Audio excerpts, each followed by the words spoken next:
Very troubling story out of Missouri. The predominantly white school district of Warrensburg is apologizing after a student waved a Donald Trump campaign sign during player introductions for an all-minority Kansas City basketball team. Video shows several students, many wearing cowboy hats, turning their backs on the visiting team while they were introduced. The Warrensburg School District apologized in its official Facebook page earlier this week, saying it would try to prevent similar incidents like this in the future. Superintendent Scott Patrick tells the Kansas City Star the back turning is a long-standing practice, but the campaign sign, quote, took this from something that was unsportsmanlike to something that was insensitive, not necessary, and inappropriate. Warrensburg Schools District is 80% white. The Center District is 19% white. Stephen A., this makes me sick. What is your reaction? Well, my reaction is that I think it was perfectly explained when the individual that you just quoted talked about how it's a long-standing tradition for them to actually turn their back to the opposition. It wasn't until the actual Trump sign was hoisted by somebody that it became racially insensitive and beyond. If you're turning your back to an opponent and that's your tradition to sort of disrespect them and create some kind of hostile working environment for the opponent, oh, I've seen people do crazy stuff, no question about it. I remember when Olden Polynice years ago got himself in trouble trying to steal records when he was in college and he went to Duke, and the fans at Duke at Qerim Indoor Stadium literally threw records on the court to mock him and things of that nature. They did crazy stuff and it was all in fun. This wasn't because of that Trump sign, which brings us to our president-elect and what we're looking at here. And it's one of those situations where the president-elect is going to have to stand up at some point and acknowledge responsibility for a base, a segment of our population out there that he was more than willing to cater to in order to garner votes. You're going to have people who think he's racist. You're going to have people who think he's not. Right now, that conversation is counterproductive because he will be our president of the United States. But what it is important to recognize is the fact that you had no inhibitions whatsoever about peeling, even if it's to a small segment of our populace, a segment of our populace that clearly harbors those feelings and basically adds credence and substance to the proclamation made by Van Jones of CNN the night of the election on November 9th, when he said, and he called it a white lash.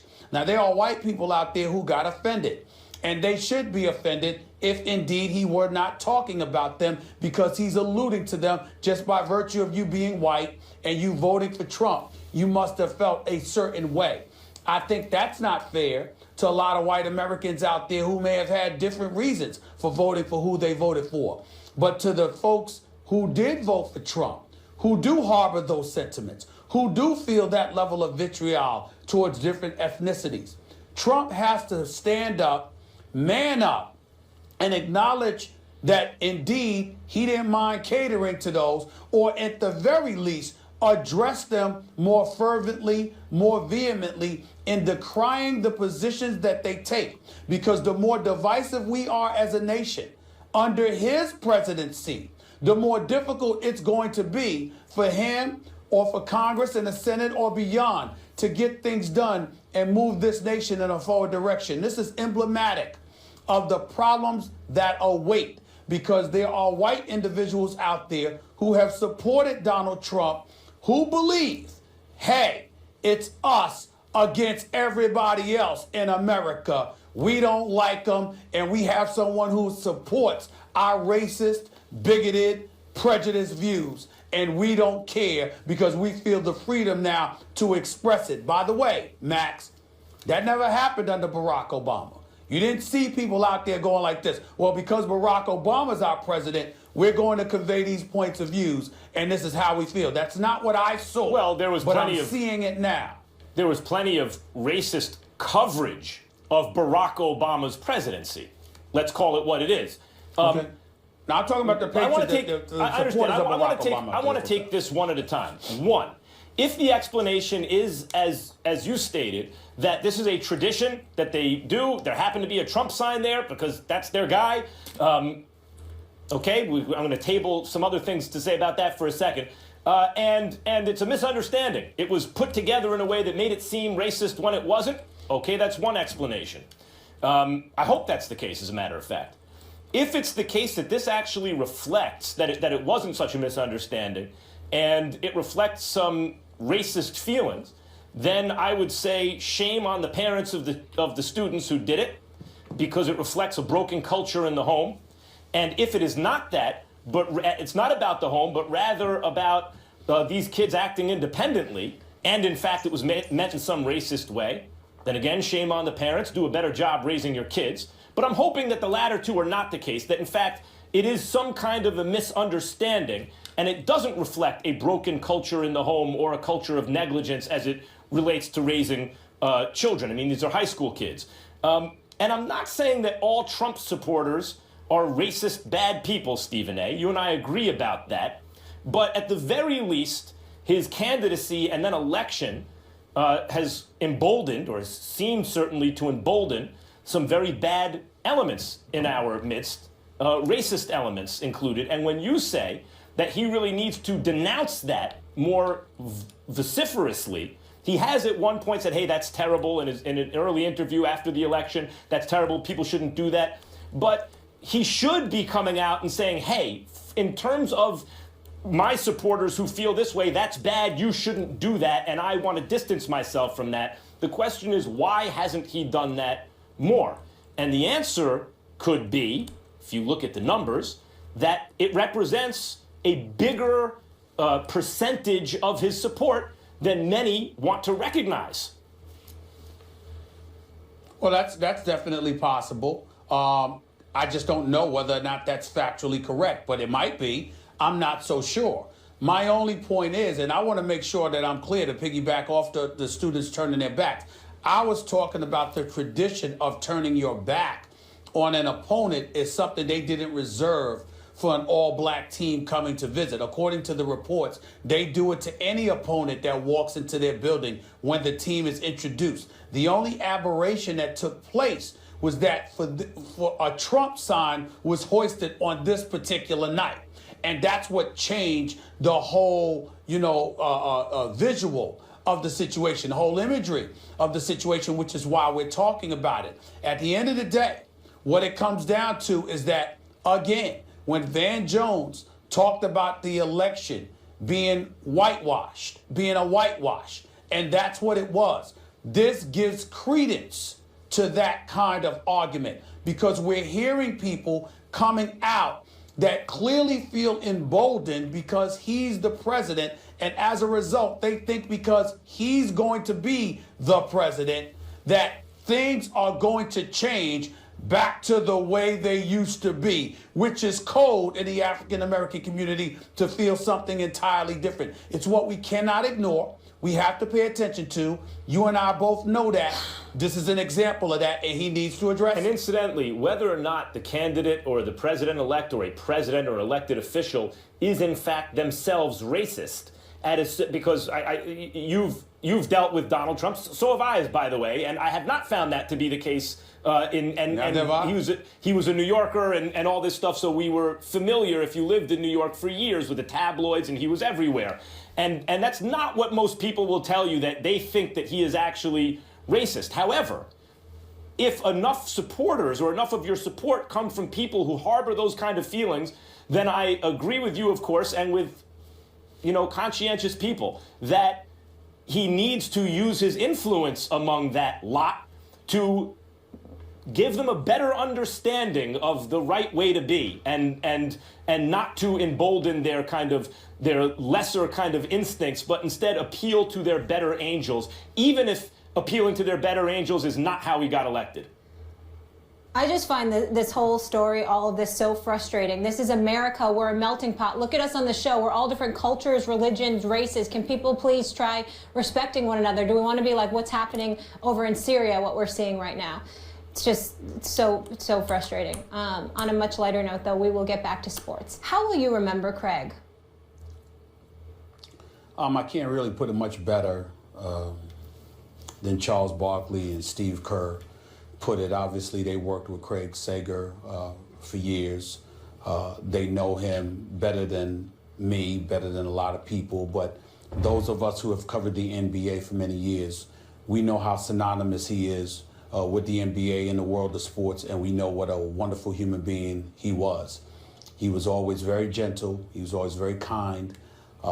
Charles Barkley put it best when he talked about how he was full of life, and he's never met anybody that loved life and wanted to live more than Craig Sager. And so you hear about his passing. It was, it's just devastating to all of us who covered the NBA and who have been around him.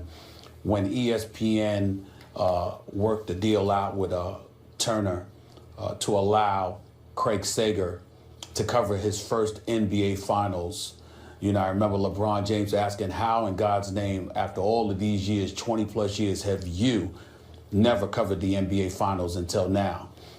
It just didn't seem right. It just seemed so perfect when he was there for Game 6 for Cleveland and the Golden State, because it clearly was where he belonged. And I watched him work the arena, just walking around, even beforehand, people wanting to take pictures with him, clamoring for him, thanking him for the strength that he instilled in so many people. To see the standing ovation that he received during the game was incredibly touching. And then when Steve Kerr spoke last night, prior to the Knicks game, Warriors game against the Knicks, Steve Kerr, who, he's a very good man, and we all know that about him, he actually put a smile on my face, because by him saying and reminding us all how Craig Sager would have wanted us to conduct ourselves, for it to be a celebration to some degree, it made me smile, because I thought about the last time I had spoken to Craig Sager. Craig Sager walked up to me, and we all know, Max and Molly, that he's very well known for the colorful outfits that he wears. And he walked up to me, and like Kobe Bryant said on Mike and Mike earlier today, everyone always looked forward to whatever outfit we were going to see Craig Sager in, because clearly he owned it. He could pull it off. Most of us couldn't. Most of us wouldn't even think about trying. But when it came to him, he would pull it off every time, and he didn't care. This is what he loved. That's how he loved to look. God bless him. And so he came up to me, and he said to me, "Steven, you look great." And I looked around, and I was like, what's wrong with my outfit? Why is he saying that? I mean, do I have on something wild or whatever the case may be?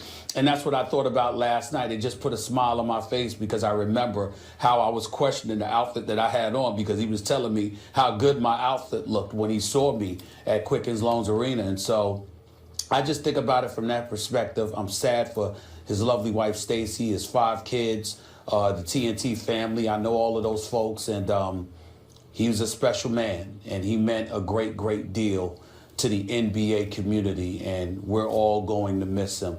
It's a devastating loss for everybody associated with the NBA, with the world of sports, and for folks out there battling cancer. My words to them, including people like my own mom, is just keep the fight up, keep going, keep pushing. Because Craig Sager certainly did that to the best of his ability. And as sad as it is to see him gone, we owe him an incredible debt of gratitude for the life that he lived and what he was willing to put on display and share with us all. We're all better because of it. Yeah, I think that Craig Sager's life shows that if you treat people with kindness and you have a sense of humor about yourself and use obstacles and hardships in your own life as a source of inspiration to uplift others, you will be loved.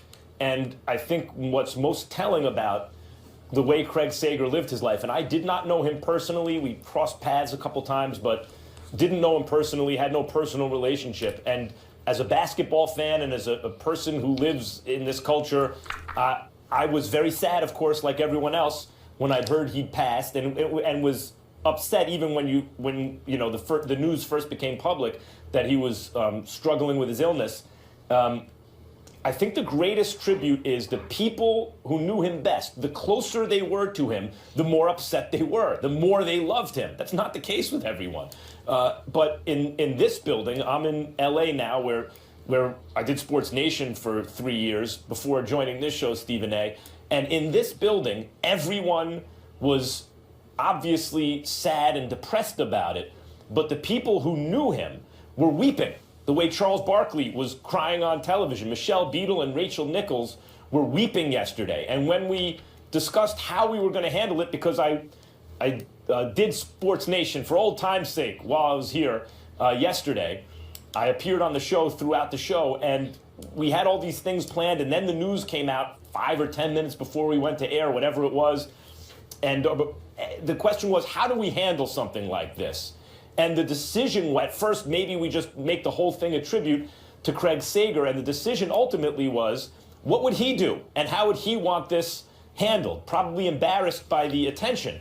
But if you look at how he lived his life, he went to work, didn't ask anyone to feel sorry for him, and did his job basically up until the very end without asking for special treatment or anything like that. And so it was decided the best way to honor him and his legacy is to carry on and do the show. So we did a tribute segment off the top, as we are doing here, and discussed it because you can't ignore it, obviously. And then carried on and did the show as he did, as he carried on. I just think, as I said, the greatest tribute to him is you'll notice in the media reaction, people watching at home, the people who knew him best are the ones who will be weeping today. Well, the thing that resonates with me as well is the great Ernie Johnson, who's a cancer survivor, who would go to see him to fire him up and inspire him. And it turns out that it was the other way around. That's what Craig Sager did for him and so many others. And you think about the battles that people are fighting every single day in an effort to conquer cancer. And you think about the Jimmy V Foundation and what ESPN has been closely associated with and synonymous with for decades. And you think about all of those folks out there in such desperate need, not just of treatment, not just for a cure, but also for inspiration along the journey, along the battles. And then you think about a guy like Craig Sager, who would go to work and work a game at night and then turn around and fly to Houston the next day, the next morning, to receive his chemo, and then depart from there and go right back on the road. And then you sit there and you think about the times that you said to yourself, I'm tired, I'm not feeling well, I can't go, but there's really nothing wrong with you. You knew what was wrong with him, and somehow, some way, he showed up to work every chance he got. And it just serves as the greatest inspiration to all of us about what we can be made of if our heart and our mind is truly committed to something that we love so dearly. And I just think that that's an important message to reap from it all. But again, my heart goes out to his family, his loved ones, the TNT family, thanking Charles Barkley, Kenny Smith, Shaq and the crew, especially to Steve Kerr and that tremendous tribute to Greg Popovich, who spoke very sincerely about him. The man was loved in a great way by anybody associated with the NBA community, and the players, I think, are doing an incredible job of expressing their love and affection to him and their gratitude for all that he means and he meant to the game of basketball. And I also want to add, Stephen A., our heart also goes out to anybody battling cancer. Our prayers are with them, including your mother as well. Thank you. Craig Sager, gone way too soon at the age of 65. He will be missed, but not forgotten.